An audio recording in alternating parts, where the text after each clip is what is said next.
Hey guys, Brother John checking in. Good to see everybody. We're here for our Wednesday in the Word as we are going through the Scriptures, really doing great chapters in the Bible. So hope things are going well for you out there in Facebook and YouTube land.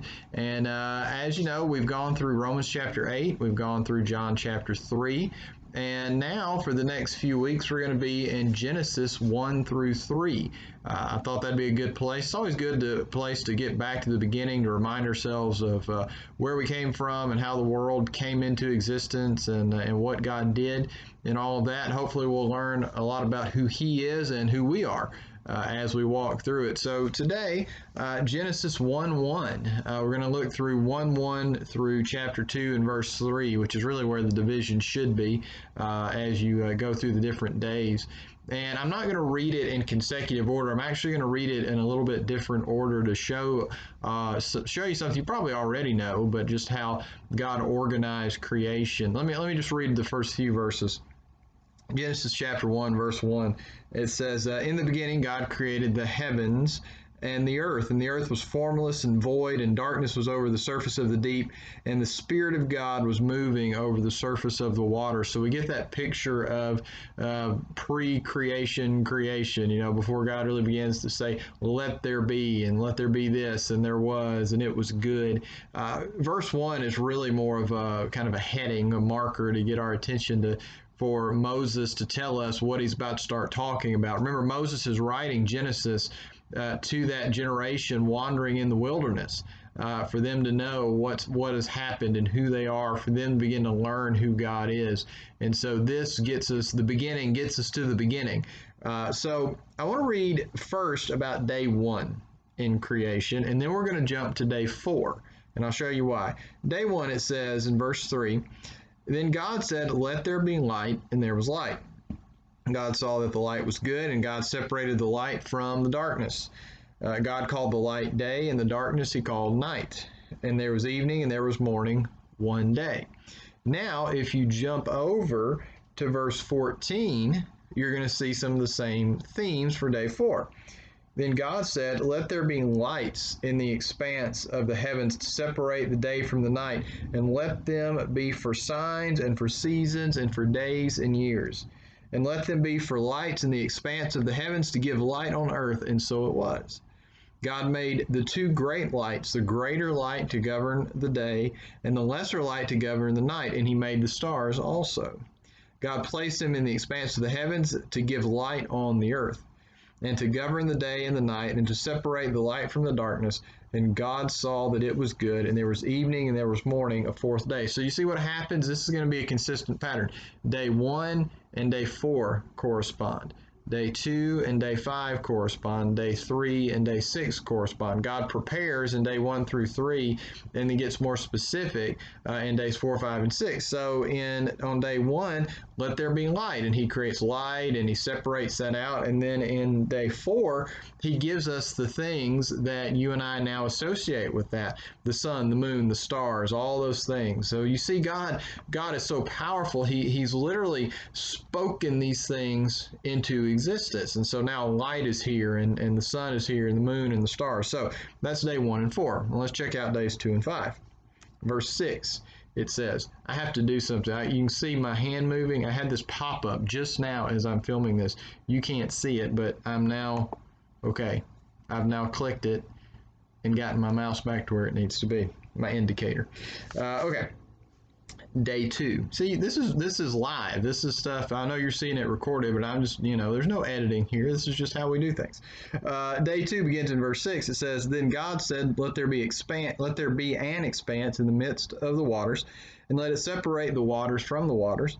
God made the expanse and separated the waters which are below the expanse from the waters which were above the expanse.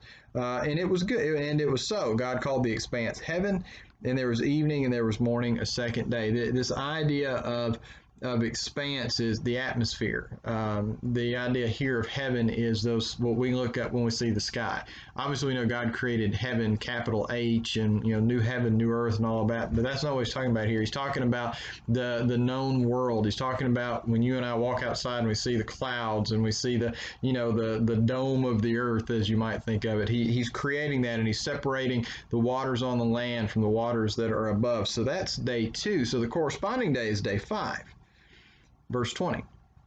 Then God said, let the waters teem with swarms of living creatures, and let birds fly above the earth in the open expanse of the heavens. God created the great sea monsters, so, the big fish, and every living creature that moves, with which the waters swarmed after their kind. That's an important phrase in Genesis, after their kind.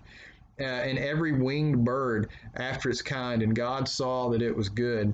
God blessed them, saying, be fruitful and multiply, and fill the waters of the sea, and let the birds multiply on the earth. And there was evening, there was morning, a 5th day. So he creates the oceans and the sky and all the separation, and then on day 5, he fills them with the fish and the birds. So that's day 2 and 5.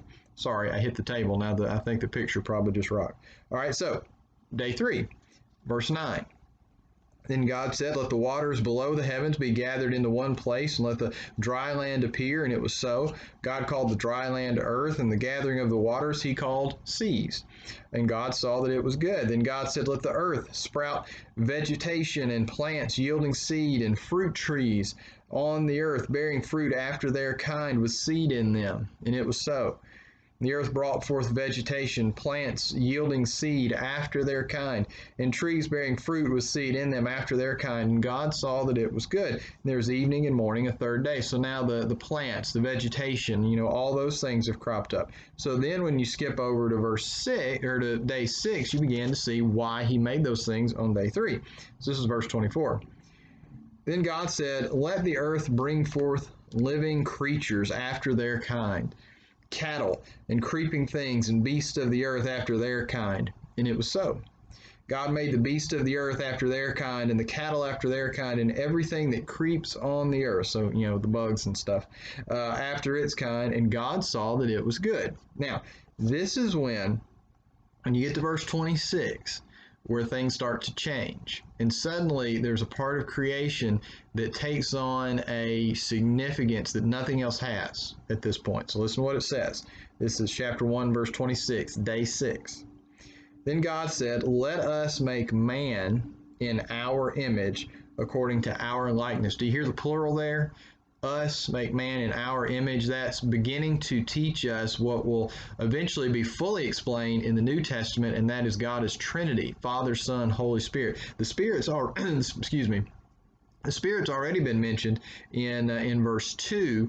The New Testament also tells us that it's through Christ, through God the Son, that all of this takes place. And of course, we know the Father is sovereign and overall. So you see here this anticipation of the Trinity. To kind of this is really the ABCs of Trinitarian theology to get us ready for that.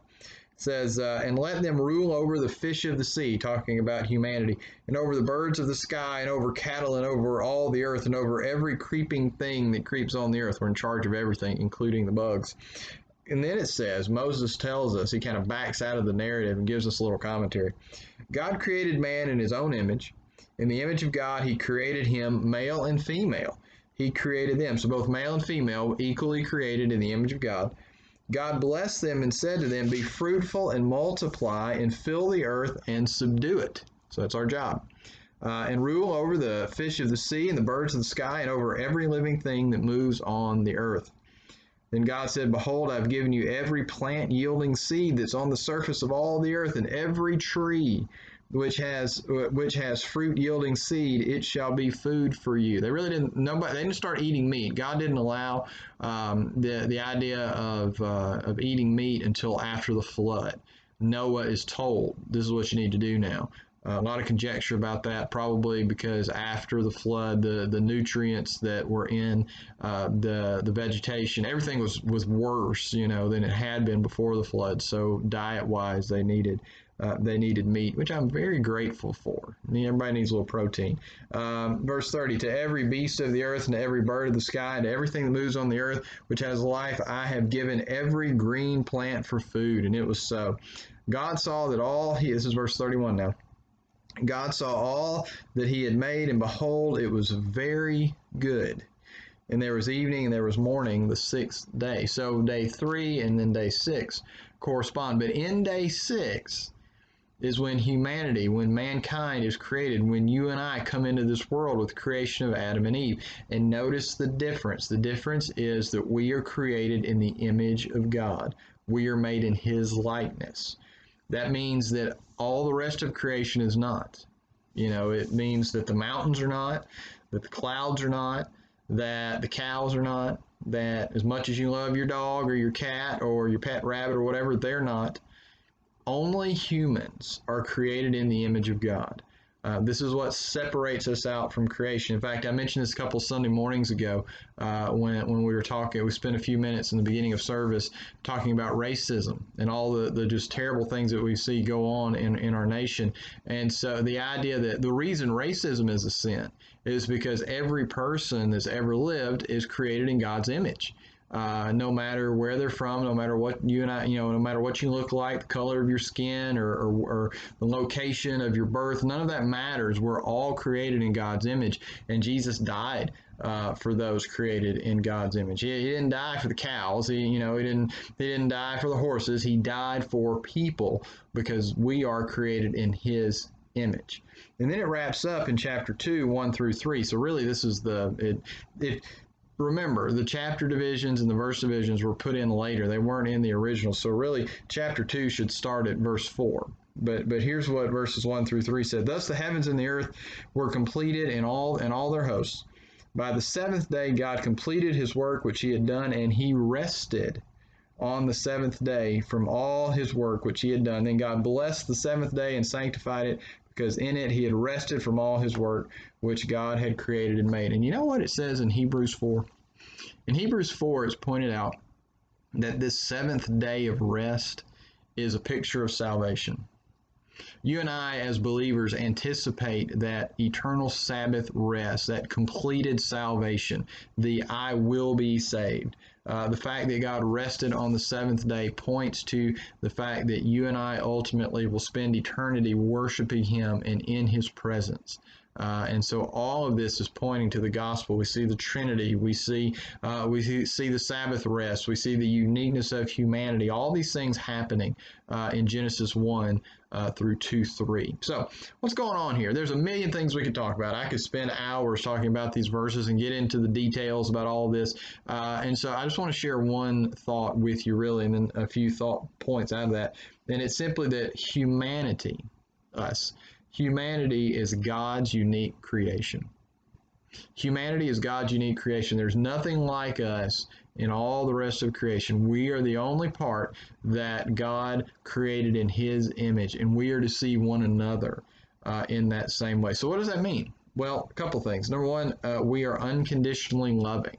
That's who God is, and you and I are capable of loving unconditionally because we're created in his image. We don't always do that, but animals don't do that. They'll abandon their young. The weakest in the herd will get left behind. You don't see that, and yet you and I can love without expecting anything in return, and that comes from the image of God in us. We are eternal. That from the moment you began to exist, you will always exist. Either in the presence of God in heaven or separated from God in hell, but you will never cease to exist, and that's because we are created in his image. When a tree dies, it's gone. When a frog dies, it's gone. It's not eternal. You and I we're eternal. We're creative. All throughout Genesis 1, God speaks and does this thing and creates all these beautiful things. You and I do this. When we do something just because it's beautiful, when we do something just because it's interesting, for no reason other than because it is that way, that reflects the image of God in us, and we're gracious. Animals aren't gracious. They, like I said, they'll leave the baby behind if it's weak or whatever. I know your dog and your cat seem to your dog might love you. Your cat just tolerates you. I understand that. But that's a different sort of thing. If they get a new owner, they'll be fine. but you and I show grace. We show love and mercy towards those who grace is getting something you don't deserve. And that's the image of God in us. And we're to show that to a lost and dying world. So, Genesis 1 through chapter 2 and verse 3. It's a good place to start because it is the place to start as we go to this third part of our great chapters in the Bible. But remember this, keep this in mind all week and before we come back together next Wednesday. Obviously, we'll be together on Sunday as well. My phone is ringing. I don't know if my computer's picking it up. I'll check it in a minute. But keep this in mind that you and I are unique. And in the midst of all the tragedy that we see in our nation and with protest and violence and doubts and all the things that are happening, that we are loved by God in a unique way. From the rest of his creation. That's a comforting thought, and that's one that reminds us of who our loving Heavenly Father is. So, well, guys, hope you enjoyed that. I know I'm looking forward to the rest of Genesis 1 through 3. And so read ahead. Next week we'll be in chapter 2, verse 4 through 25, as we see, we get down more to ground level with creation, where we see about Adam and Eve coming into the world, and we'll see what we see when we go through those verses. So we'll see you guys on either here on the property on Sunday. Remember, one service at 10:30, or we'll see you guys on Facebook Live at the same time. See y'all then.